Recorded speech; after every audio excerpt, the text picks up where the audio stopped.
Hey y'all, welcome back to Brady's Garage. This might look a little bit different from what it was in the last few videos, and it has been a very, very long time since the last few videos. Ignore the studio, it's a little bit messy. I want to talk about where I've been before we get into the actual content today, because it's been a very, very long time, and I deeply apologize. I came out in the first video on this channel saying I was going to make regular content, and that didn't happen. And I apologize because actually a lot of people saw these videos. I had a gaming channel years ago and I had worked on it for many, many years. I only got to like 400 subscribers. That's not a lot. And I was appreciative. But in just the short amount of time I've had this channel, sure, the numbers for the subscribers aren't there, but my videos got views. And I mean, a lot of support. The comments were very, very nice. And I'm not used to that, I guess is the way to put it. And over the last however many months it's been, I've been very stressed. Life has been difficult, and that's kind of where I've been at. The BMW that I own, that the videos have been on, broke down. It was sitting in the driveway under a tarp for quite some time. It's back and running, and I know a lot of people would say, make content on that. Sure, if my content was providing me income. It wasn't. Car cost money to fix. Content was not my first priority, and I live a normal life. I'm not a content creator, and I want to be. I absolutely want to be. I think I can do it, if that makes sense, but the problem is I'm not there yet, and not being there yet means it just can't happen like that. It's not a perfect world. I wish it was, obviously. If everything was perfect, everything would be perfect. I wouldn't have taken that break. That break was necessary. It was necessary to keep me afloat, to keep my life going during all of that. However, the car has been running. I put about 3,000 miles on it since getting it fixed. It was fixed around October.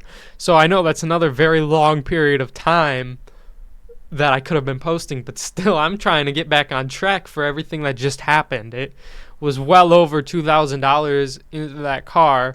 It was trying to trade it in, like, is this worth it? Having no equity in the car because of the things that were wrong with it.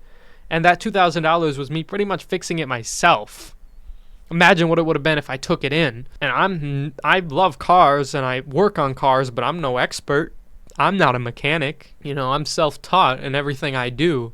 I had a lube tech job for a little while, but it just wasn't for me. I wasn't getting paid enough for what I was doing, and that's like, can't do that, The world don't work like that.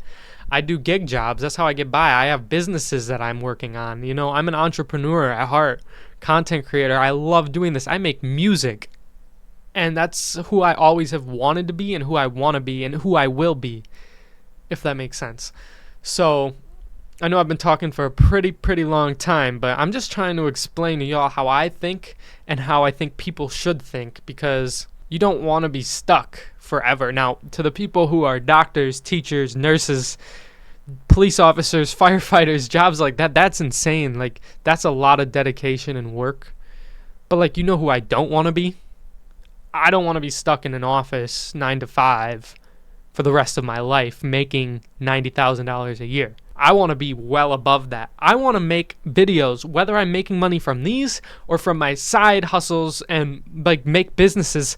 That's how I want to make money. I can buy cars. I can fix cars, buy crash damaged cars, fix them, make videos, even if they don't go to nobody. That's what I do because I care. Honestly, it's always who I've wanted to be. And so that's why I'm more disappointed in myself that I haven't posted in so long. It's been a while. I haven't even made an Instagram post in quite some time, because the last post on Instagram was about the car, and I said say goodbye to it, because that day I went to go try to trade it in. But some of the problems I'm going to talk about that the car still has at this moment, because I can't afford to fix them, are reasons why I couldn't trade the car in, because there was no equity. I would need a huge down payment in order to even get a new vehicle. So that was a lot. I'm sorry. that was very much. But let's get into the actual video today. And tomorrow, as of the day recording this, and as of the day this goes up, it will be tomorrow. That will be my 2 years of ownership of the BMW F10. I brought the car home 2 years ago tomorrow. That's crazy. So, this is 150,000 miles. It's almost at. Let's get started. Let's go take a look at how it's doing. So, here she is. The F10 535i with the N55. It's a 2016 in case you haven't watched any of my other videos. It has very close to 150,000 miles on it. And tomorrow, as a filming, as I said in the intro, equals to 2 years of ownership since I brought this car home. I still owe money on it, which is why I drive it to because why not? I still owe money on it. Now, you might look at that as being a problem once it eventually goes, but I will always come up with a plan to keep this car.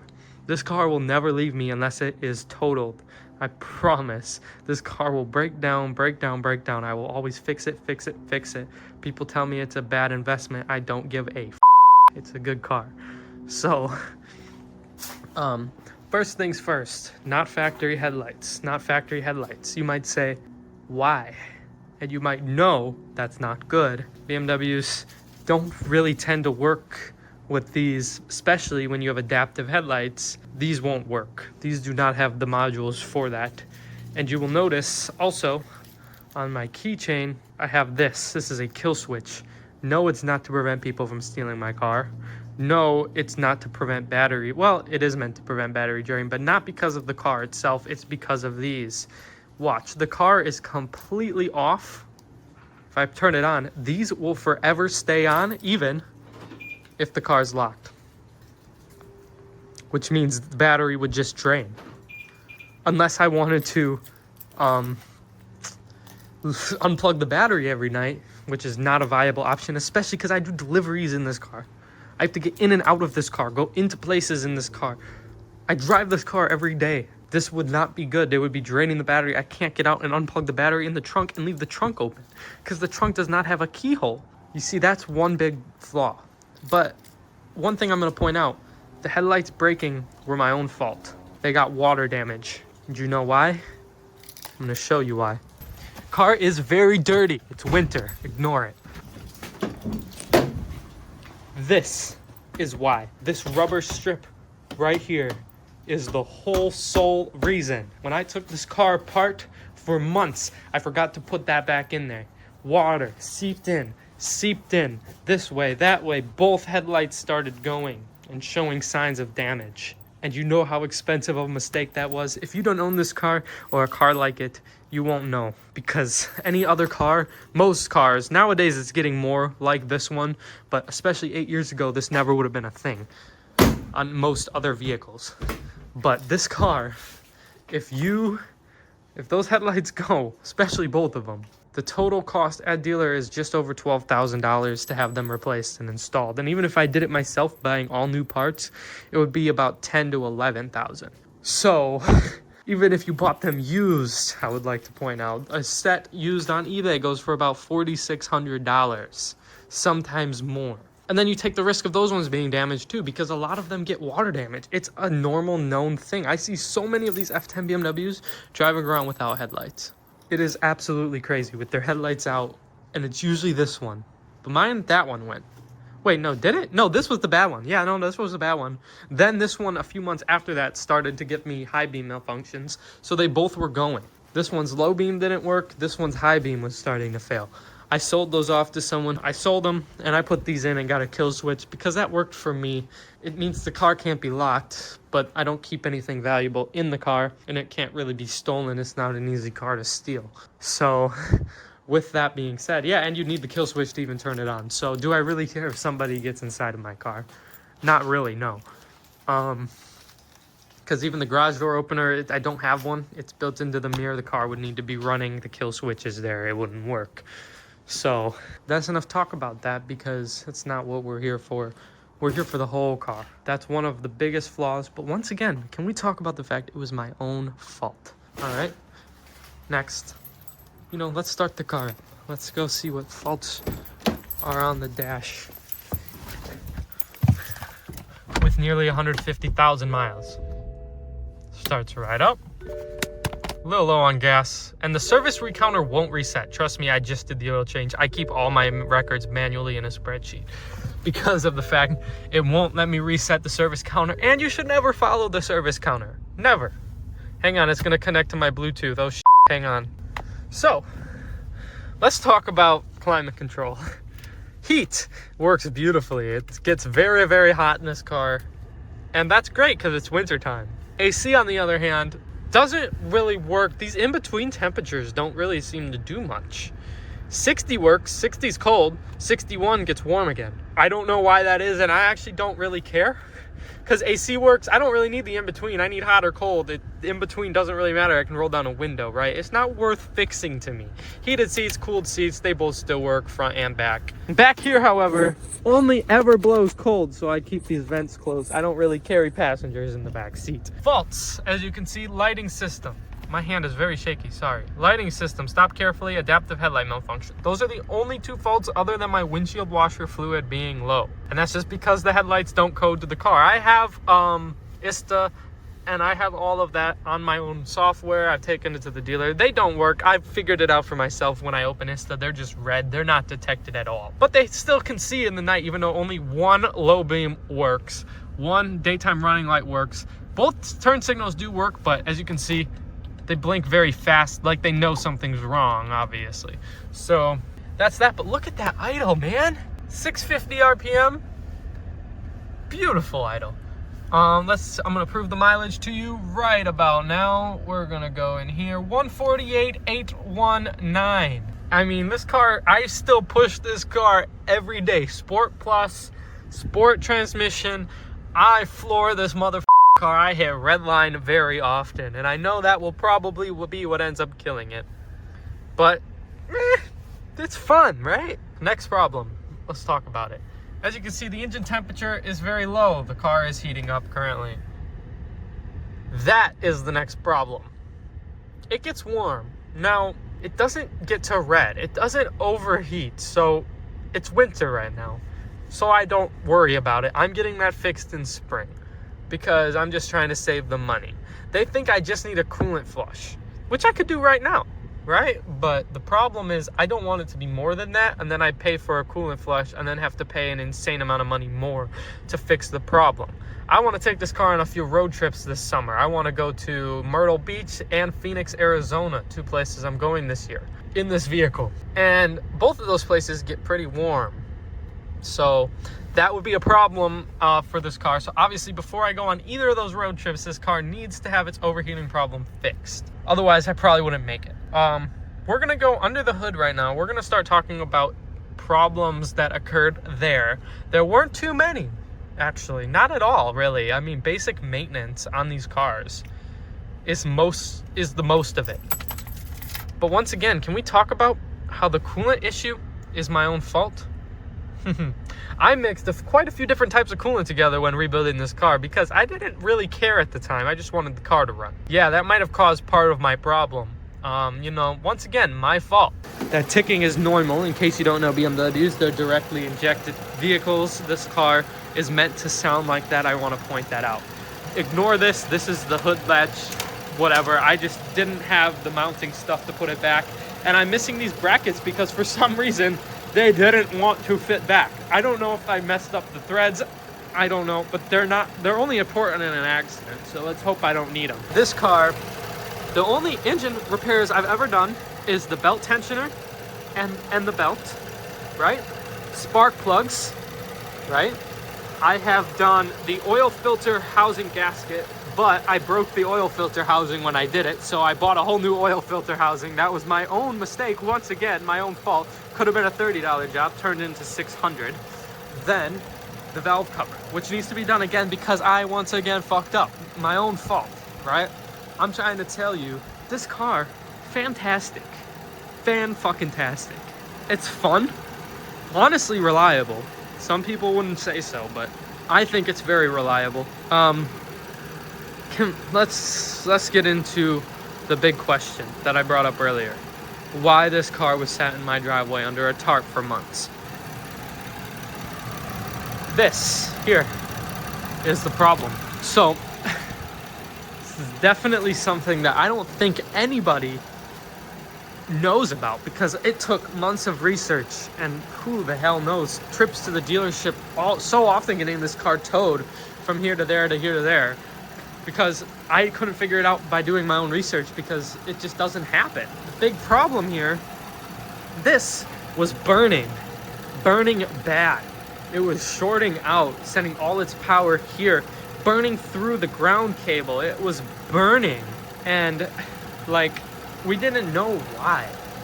Took it into BMW the first time, did what they said to replace the alternator, didn't do it. I had a tune on the car at the time, took the tune off. It kind of fixed it for a week. Put the tune back on, long and behold, it did it again. We think it might have been the flash tune mixed with some short circuits that are in my cameras and my parking sensors. That sounds funny, but short circuits means it has nowhere to send electrical current. So you put a flash tune on it that changes the electronics. It's working extra hard. It's sending all this extra current. It doesn't know what to do with it, right? And it's sending it there. Now also, bad engine ground cable, which was underneath the vehicle, which I've heard bad things about that. So we replaced that, and we replaced the main ground cable for the positive terminal. I did that on my own. I did all the other work on my own. The only thing BMW did was the engine ground cable, because that was fully center under the car, like literally under the center console, under the vehicle, on 4 jack stands, couldn't even get to it. Unfortunate, so I had to pay them to do it, right? Everything else was done all on my own, and it's running. It's running really good, you know? And I'm super proud, honestly, of myself and of this car, because once again, it's all my fault. You understand that? Everything that has happened to this car has been all my fault. Another thing that happened was a little coolant leak down here, which caused the belt to slip, and I had to get it towed right back to the dealership after leaving. I literally left the dealership, and they advised me that there was a slight coolant leak and I should get it taken care of. I said, yeah, no problem, just trying to make it home. And the reason why it was leaking was because I put a broken hose back on without realizing. Once again, my own fault. This car, everything that has happened to it has been my own fault, my own learning process. Because this is my first real car that I've owned. I mean, I owned my parents' old Kia Sorento. That was my first car that I drove. I then bought a 2013 550i with the V8, and it was gone in a week. First day it had problems shifting. I bought it online, got it here. It was meant to be good condition. It's about $19,000, and it gets here, and it went straight to the shop a week after owning it. And I got a refund, luckily. I did. But it needed $11,000 in transmission work. So you compare that to this experience, a 2016 535 with the N55, not the V8. This car has ran like a dream. It shifts nice still to this day. It has a little clunky in first gear, but it's got a lot of miles on it. Never had a transmission service because I'm not paying $1,800. I will do it myself when I get the chance, right? Other than that, really running like a dream. I mean, I would recommend this car to anybody. It's beautiful too. Mine has some paint defects, obviously, and it's very, very dirty. But look at how beautiful this car is. It doesn't have really many mods. It's got a new front grille, it's got a little stripe on the hood, and it has some mirror caps and some tail lights. All that together added up to maybe $80, $90, right? And some window tint, and this car looks spectacular. It is an elegant car. I get looks and thumbs up everywhere I go, and it's not even an M car. My point is, you don't need an M car. This car, they say 300 horsepower. I guarantee you it's more than that, because BMW lies, and it weighs 4,500 pounds. A 4,500 pound car doing 0 to 60 in 4.8 seconds is not 300 horsepower, I promise you. Closer to 400, I'd say. And with the stage 1 tune that I had, it was probably doing 420. That's all you need. You don't need to spend the extra $20,000 on an M car, ladies and gentlemen. Because this used was about $21,000 plus finance, obviously, so that it came out to like 27 with the warranty I bought and everything.